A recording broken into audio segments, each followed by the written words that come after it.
Excellency Mr. Sensai Sipandon, Excellency Mr. Zander Shatter, Excellency Mr. Liu Huanjun, ladies and gentlemen, I would like to address the Russian audience right now, and I kindly ask you to greet all foreign guests.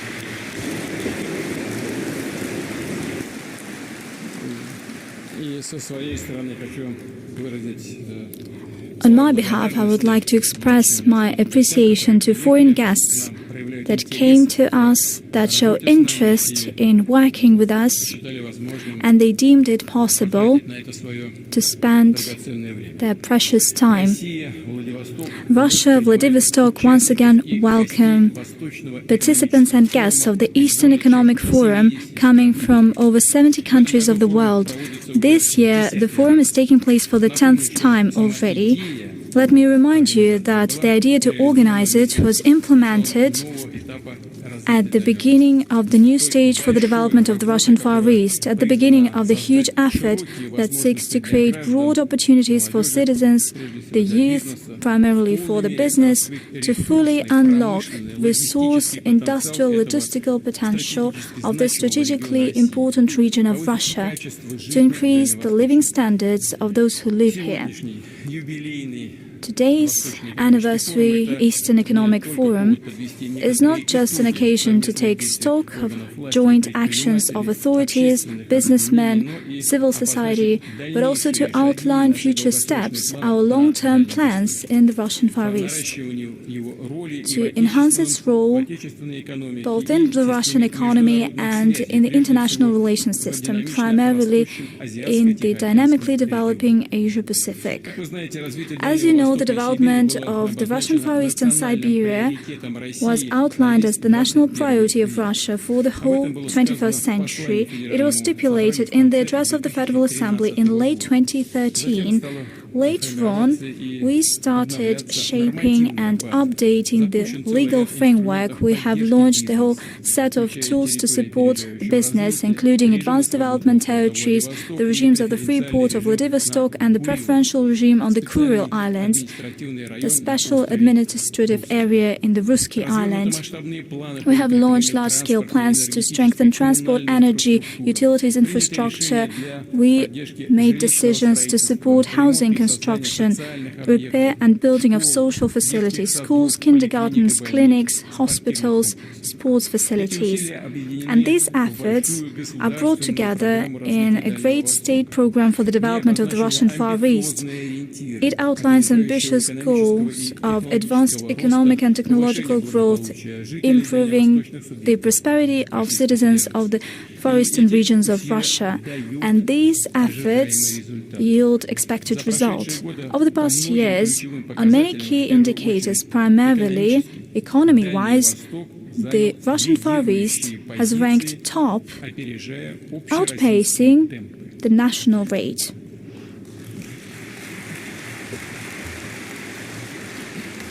For instance, over a decade, the gross regional product of the Russian Far East has increased by more than 2.5 times, from 4 trillion rubles to 11 trillion rubles. Over this period, the fixed capital of the Far Eastern companies and enterprises got 20 trillion rubles of investment, and a quarter of them was invested in the projects with state support in such areas as mining, industry, petrochemicals, construction, and so on. I would like to name the top regions for investment over the past decade. Yakutia, 4.5 trillion rubles. The Amur region, 4 trillion rubles. The Sakhalin region, 2.6 trillion rubles. They account for 55% of the whole investment in the Far Eastern Federal District. The dynamics of the investment in the Far Eastern regions is such that last year they doubled the figures from 10 years ago in real terms.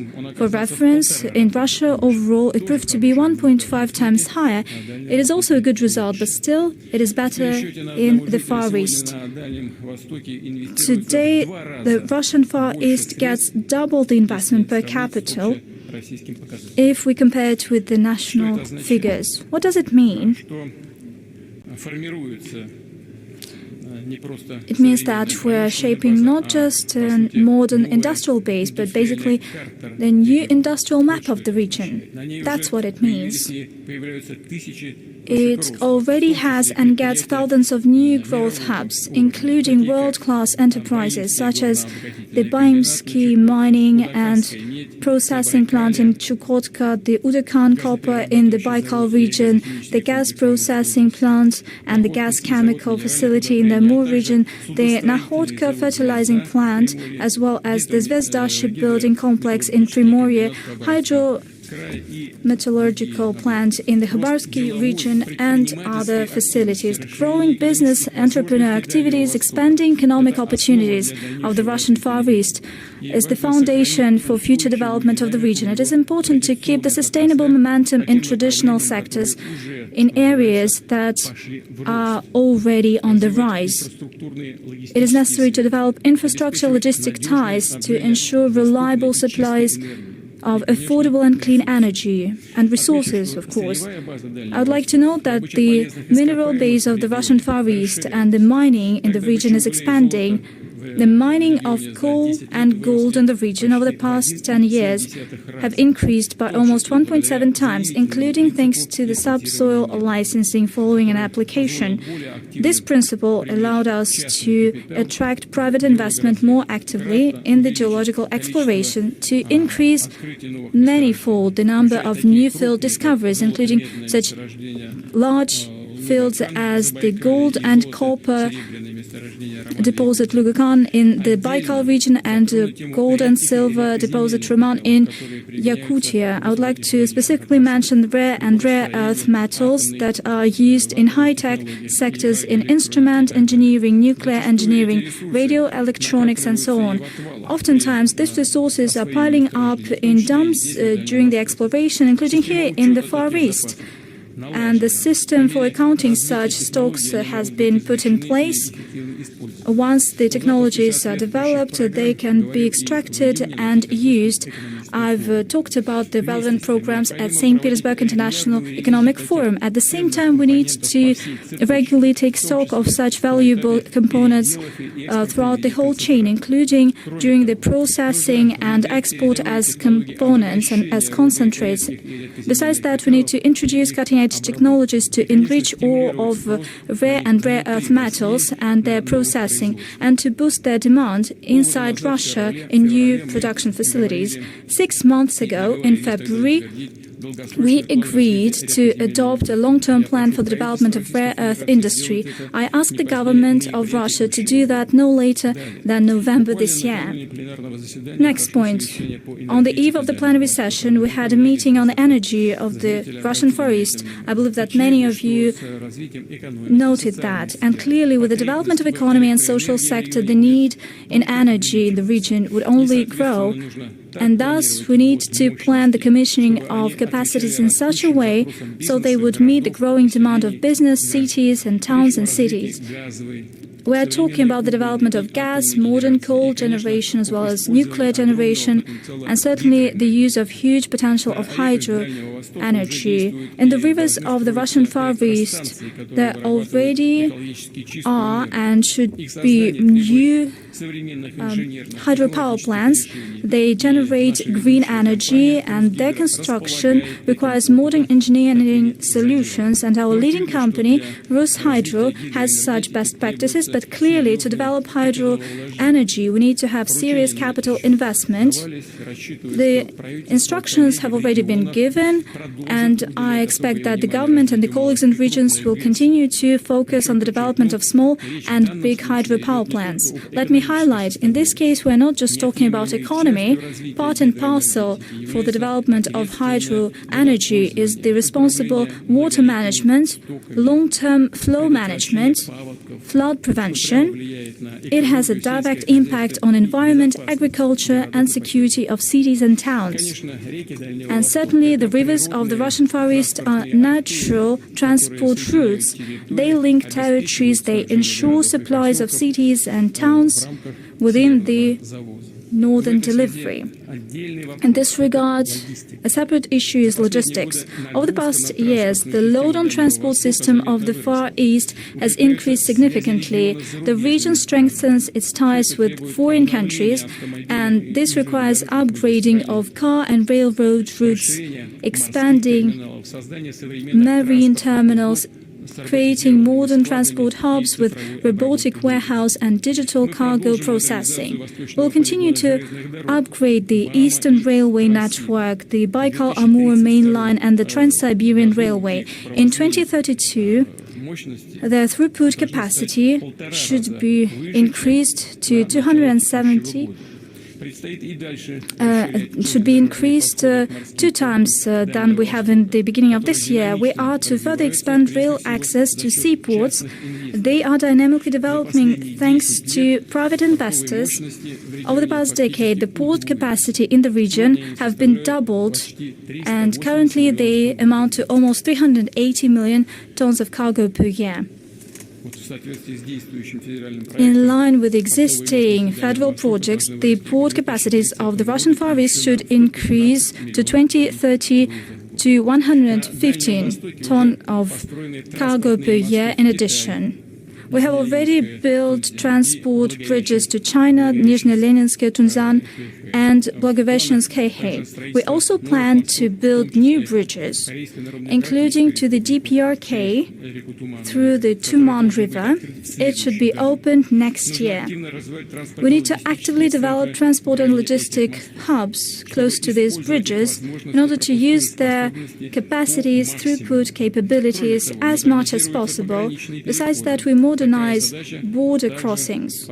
Such task has already been set, and it is interesting to implement it because it's not enough just to have one transport artery. We need to have the relevant logistics infrastructure. Let me also add that in each region of the Russian Far East, we modernize airports. They already service over 40 million passengers per year, including tourists that visit these picturesque sites more often. In this regard, I would like to note the WebRF initiatives and the development of 12 new master plans for the development of resorts in Sakhalin and Kamchatka. It would allow us to double the number of tourists over the next decade coming in these regions. I would like to note landmark events, for instance, the resuming of flights between Vladivostok and Pyongyang after the COVID-19 pandemic, as well as the launch of a direct flights between the capitals of Russia and the DPRK. The flight via this route took place in late July, and a month before that, we resumed the running of through cars between Moscow and Pyongyang. I'm positive that these decisions will help bring our countries closer together and establish more solid ties. Certainly, especially important topic both for the Russian Far East and for our country, for the whole Eurasian continent, is the development of Transarctic transport corridor. It goes from St. Petersburg via Murmansk, Arkhangelsk and Northern Sea route to Vladivostok. We see that there's a growing interest in this route, both from Russian companies working in the Arctic and foreign companies as well. And we're not just talking about single one-time transits, we're talking about shaping of a sustainable cargo base. We will develop the Transarctic corridor. We often talk about the Northern Sea route, but if you pay attention, I have mentioned the Transarctic corridor because we decided that we need to think bigger And we want this artery to operate together with all the territories adjacent to the Northern Sea route and with all the capacities. So this should be a comprehensive system. It should unite sea, railroad, motor transport. It would allow us to use the capacities of the largest rivers, such as Ob, Yenisei and Lena. Everything should work as one system.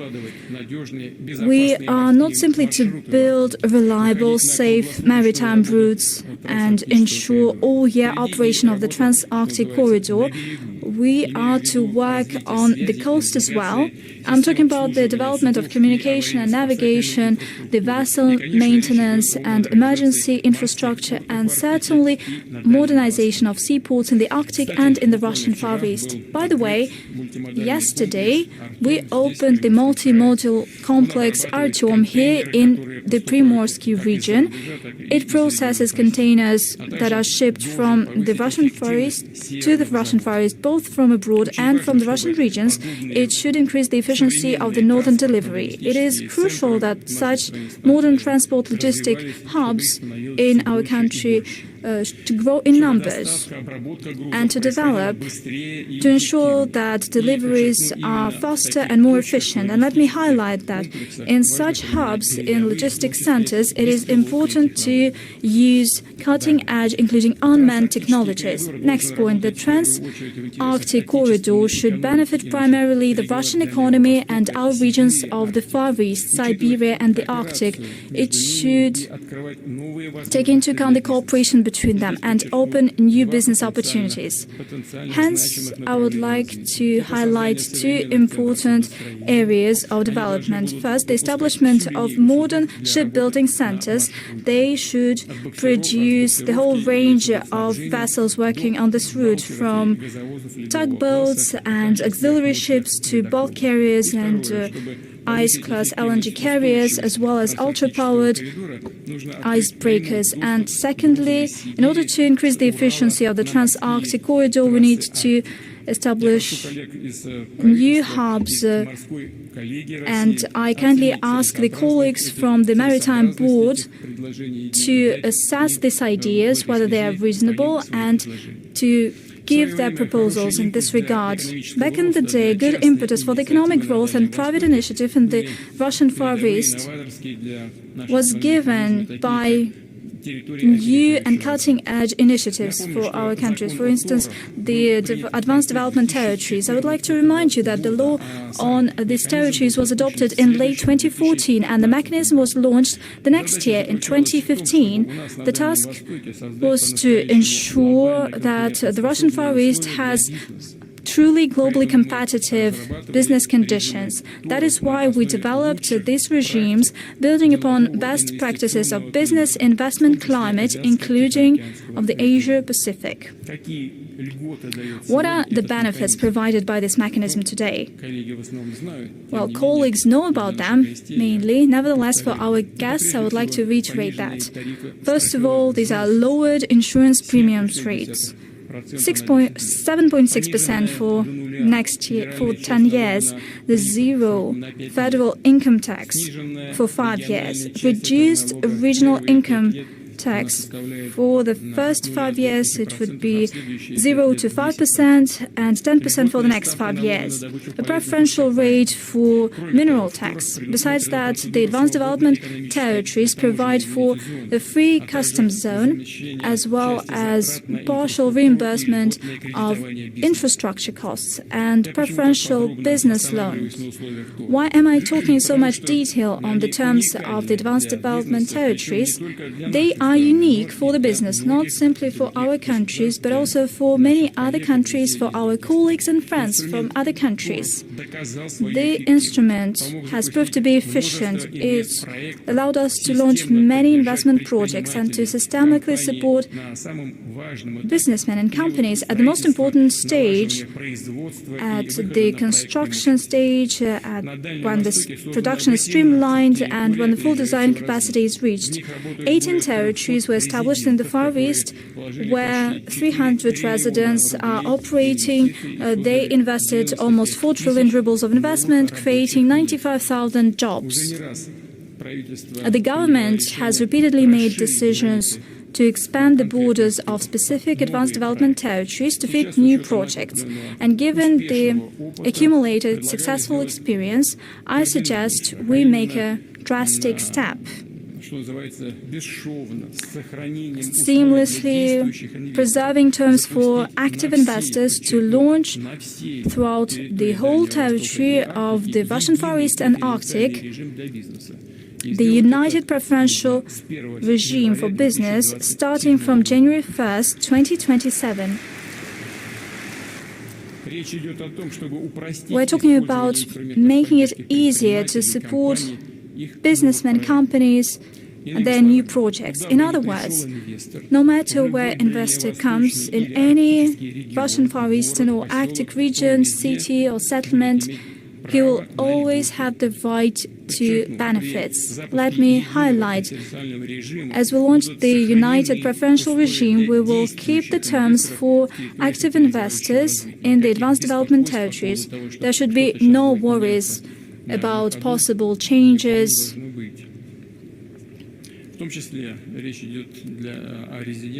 Namely, we're talking about residents of the international advanced development territories.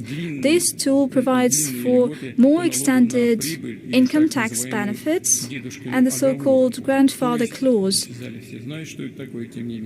Everybody in the audience knows about that, but let me reiterate, we're talking about unchanged working conditions for 15 years, as well as tailored approach and dedicated support to every investor, including foreign companies. The legal framework is ready, and from the 1st of January 2026, international advanced development territories will be operating in the Baikal region, Amur region, Jewish Autonomous region, the Khabarovsk Krai, and Primorye region. We invite all those interested partners to benefit from this new opportunity.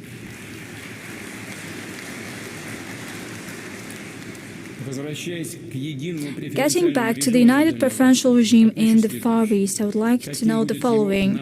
The specific sets of benefits, the specific modalities, time frame and sectors are yet to be determined by the government together with the colleagues in the far eastern regions of Russia. What is crucial there and what this decision should be focused on. Building upon achieved results in mining and processing industry, solid infrastructural basis, we need to launch the new stage for the development of the Russian Far East. We need to shape the economy of the future with drastic improvement of the living conditions in cities and settlements and training of highly skilled personnel, high-tech projects. That is the essence of the new stage, basically. We need to ensure that the territory of the Russian Far East is the territory that will see the development of high-tech projects. I believe that that is clear, but still we're talking about vast territories, not that much population. It has vast space and there's a lot of room for jobs, for the development. We have already launched national projects to ensure technological leadership of the country. And on the basis of each of these projects, I instruct the government to develop and approve the relevant program for the development of the Russian Far East and the Arctic. To have a technological leap, we need to have a bolder approach to regulation, to the legal framework of doing business. They should give a green light to innovation. They should boost the development of cutting-edge solutions and their introduction into pilot and large-scale production in social area and daily life. For instance, Sakhalin already has this pilot legal regime. We need to enable rapid field testing of unmanned technologies. I would like to ask the government to create a wider application of these technologies on agricultural land, in nature conservation and management, in production and logistic platforms. We do not have threats here when develop these technologies here as we have in other condensed populated areas. For example, forest fires occur in vast territories, and we have the opportunity to react to these fires with the use of unmanned technologies. We have other opportunities on these vast territories of using modern technology. It is here where we need to use them, and it requires that the personnel be trained. And for the personnel to be trained, what is that we need to do? We need to create conditions for people to live here, to want to live here. We need to develop social area, cultural area, and so on. Otherwise, we won't have the personnel and we won't have the people who would develop these technologies. This is a complex task. It is obvious that such solutions will be required not only in Sakhalin but in other areas of the Far East, including in Amur region, in the Baikalye, in Chukotka region, and so on. In this regard, I consider it possible to extend this experimental legal regime for unmanned systems in all Far Eastern regions and expand it, first of all, for such areas as the use of digital platforms, artificial intelligence, and data turnover. In June, during the St. Petersburg Economic Forum, I spoke about the importance of the use of the benefits of electronic marketplaces. Within the experimental legal regime, I propose to use the national infrastructure of digital platforms for state and municipal procurement in the area of education. And what's more, the Far East should become the leading region of digital development of Russia, especially in the area of data turnover. With due regard to the requirements of privacy and security of such turnover, we are talking about this all the time. We will go back to this topic during the forum on artificial intelligence to take place by the end of this year. I hope that the government will prepare proposals for these systems. The next topic for development and adoption of technology to ensure timely production by 2030 in Russia will open at least 100 industrial, business and technological parks with the necessary platforms and communications. At least 10 of such parks are to be created in the Far East and in the Arctic regions of the country.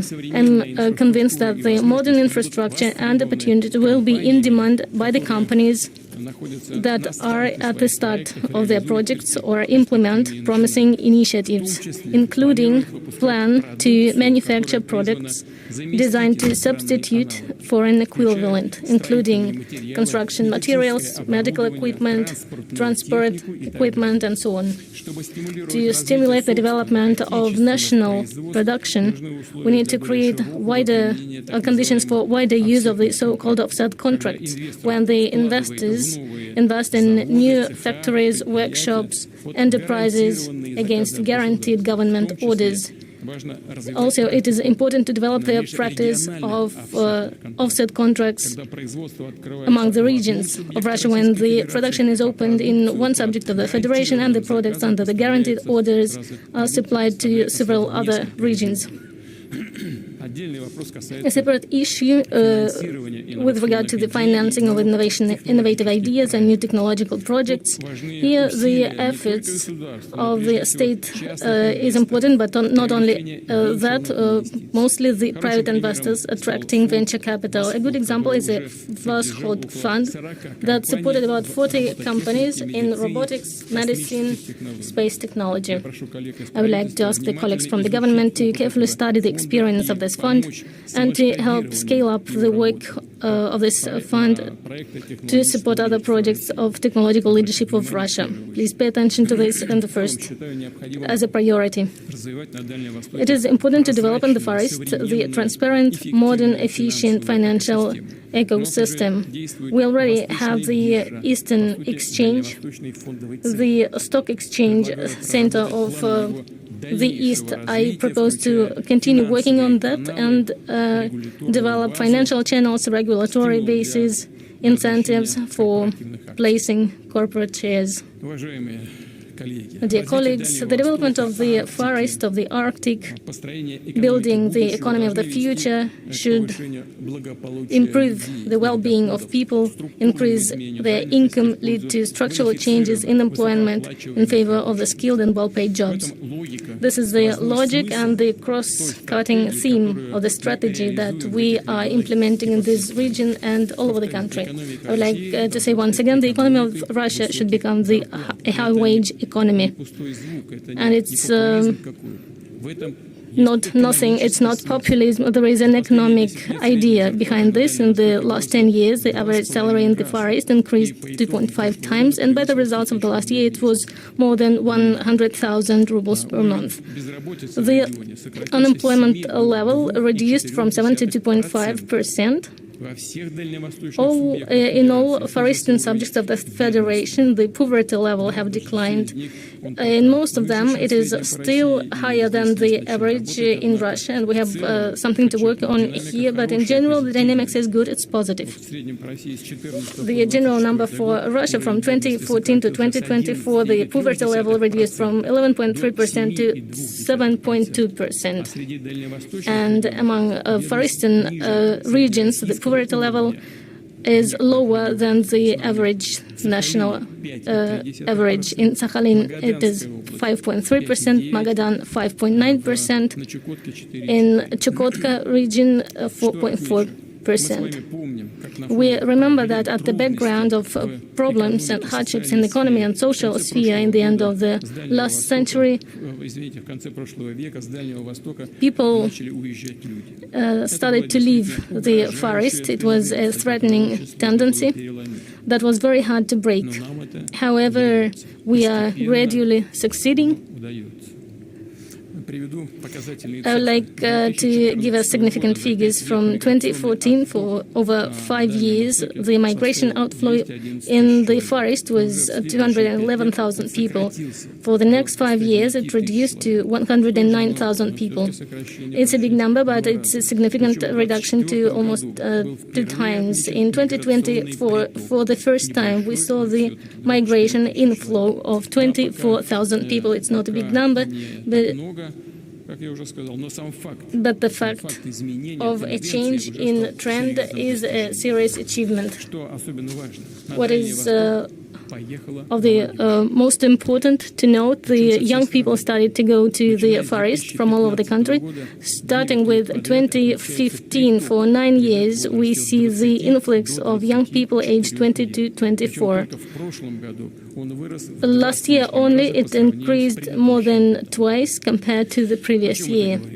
What does it mean? It means that here you can get an interesting profession, find a well-paid job, settle down, resolve housing issues, create family, bring up children. It is in the Far East where the future of our country is being created. Young people see and feel this clearly and react respectively. We will continue the development of the system of secondary and higher professional education in the region. We will constantly adjust it in accordance with the personnel requirements of the enterprises, take into account the labor market outlook with the development of new prospective areas of economy. It's been agreed to open university campuses in Yuzhno-Sakhalinsk and Petropavlovsk-Kamchatsky, in Yakutsk, in Khabarovsk, in Blagoveshchensk, Ulan-Ude, and Chita. We are going to build the second line of the Far Eastern Federal University campuses, world-level campuses in Murmansk and Arkhangelsk. We are going to create all the necessary conditions to obtain high-quality, up-to-date knowledge, and will create the conditions for that. It is important to support not only those who are going to move to the region, but also who were born here, who live here and work. Those who, with their own hands, makes the Far East and the entire Russia more successful. We need to achieve a steady improvement of the quality of life for the foresters and their families. The key task, the most important thing for the people to improve our economy is to resolve the issue of housing. For 10 years, in 10 years, the foresters should reach the higher level than average in Russian. For 22 foreign cities, we prepared master plans that include the tasks of the economic development and designed to create modern and comfortable environment for life, with the renovation of housing and communal infrastructure, development of public spaces, parks, boulevards, children and sporting grounds, with the modernization of the social area. Master plans are being implemented, and as of today, within the framework of the master plans, 160 objects have been commissioned, including we built embankments, children parks in Komsomolsk on Amur, stadium on Ulan-Ude, and the shipyard was modernized. A public square was opened in Yakutsk. Construction of the local hospital was finished in Kamchatka. A lot depends on the cooperation locally, on how competently aspects of urban agglomerations management are taken into account, and it covers several municipalities. I would like to ask the government, together with the colleagues from the region, to test in the pilot mode the mechanisms of such cooperation in Vladivostok agglomeration, and then, based on the experience received by 2030, consolidate the mechanism in the regulatory framework. By the end of 2030, in the forest and Arctic master plans, we are to commission another 60 objects. For the creation of these objects, it is important to use advanced solutions for design and construction. To finance the master plans, we agreed to create within the national projects special sections devoted to the forest and the Arctic, and to send to the master plans 5% of the costs of the specialized state programs in the social area, infrastructure, and so on.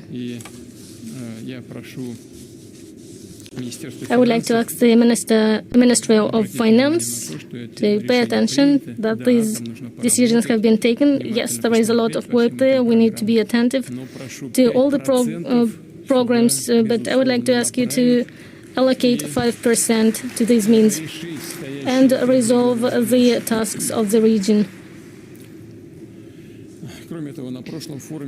During the last forum, I instructed to allocate a separate limit for the Treasury infrastructure loans for master plans of the cities of Forest and the Arctic up to 2030. For this means 100 billion rubles will be allocated for construction and renovation of the infrastructure. Such projects from the regions are being selected locally and started by the government. I would like to note that the resources are provided to the forested regions in addition to the existing instruments of the so-called infrastructure menu. These are the funds from the National Welfare Fund, infrastructure bond issue financing within the framework of the federal project modernization of municipal infrastructure and housing.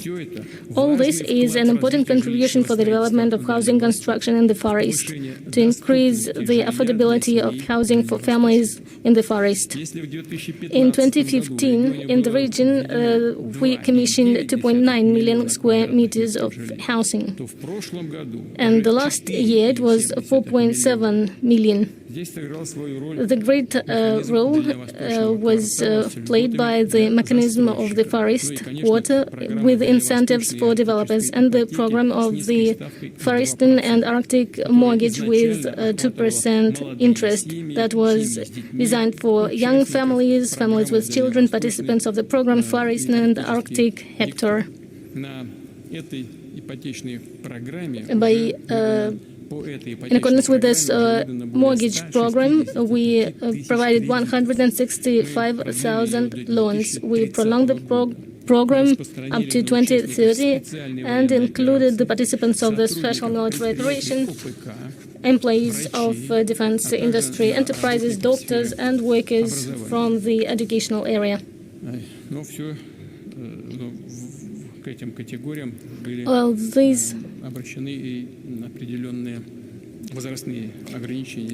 there were certain age limits, but I would like to note that the ability to get the mortgage with 2% interest rate, this opportunity shall be given not only to the teachers, but to all workers of the educational and municipal educational facilities. I would like to ask the government to introduce certain changes in the regulatory basis. These are the money that even in today's conditions are possible to be allocated for these purposes. I would like to propose to use the mortgage of the Arctic and Far East not only for the primary but for the secondary market of the housing, but only in those cities where the high-rise buildings are not being constructed and where there are no offers from the developers. We need to take into account the year of the construction of the house when the housing is purchased with the mortgage. Please work on this issue. We have discussed this topic already, and this task shall be resolved with the loans and in accordance with the normative basis. The decision shall be taken immediately. The housing issue is one of the key issues to improve the demographic situation in the Far East. There is an increased payment when the third child is born in the family. It is not 450,000 rubles as everywhere in the country, but 1 million ruble. And it is justified. Altogether, it gives the results required. Young people started to go to the Far East. The first, this measure of support was introduced in Primorie and then in other 7 regions. When the third and other children are born in the families in the Far East, the number of these families increased to a quarter. The payment of 1 million rubles is sent to the repayment of the mortgage. I consider it reasonable to make this mortgage accessible for all families in the region that have 3 or more children. I would like to note that it shall be available for all families with more than 1 child, independently from the age of the parents.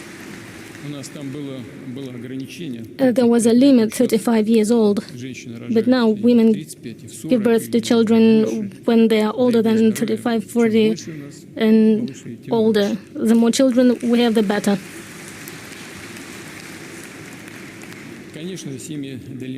Families in the Far East, families with children, shall have access to social facilities, polyclinics, kindergartens, schools and hospitals. In the Far East, in the remote areas and villages, an approach is needed when such facilities are being constructed by the businesses, by the strategic partner who is implementing large investment projects and have the large-scale production in this or that locality. I would like to remind that last year we agreed to create this mechanism, which is very convenient for businesses to be able to use their own funds to build social facilities and enterprises, and then transfer these constructions to the region, to the municipality, but with the compensation of their costs, with the compensation through the payment from the future taxes when the enterprise is in operation. I would like to pay the attention of the government that together with the corporation Velbrother, the work shall be conducted. And this instrument shall be implemented widely using the resources of the budget provided for the investment tax credit, and actively use the Institute of Public-Private Partnership and Concessions. In this regard, I hope that the cooperation with VAP will be fruitful to further improve the Institute of Public-Private Partnerships and Concessions. I am talking about the improving of the model of financing in this area. We need to ensure transparency and general understanding of the conditions of private-public partnership with businesses in socially important projects. This is an easy mechanism. There is nothing difficult to understand here, and the load for the cover for the budget is not that big.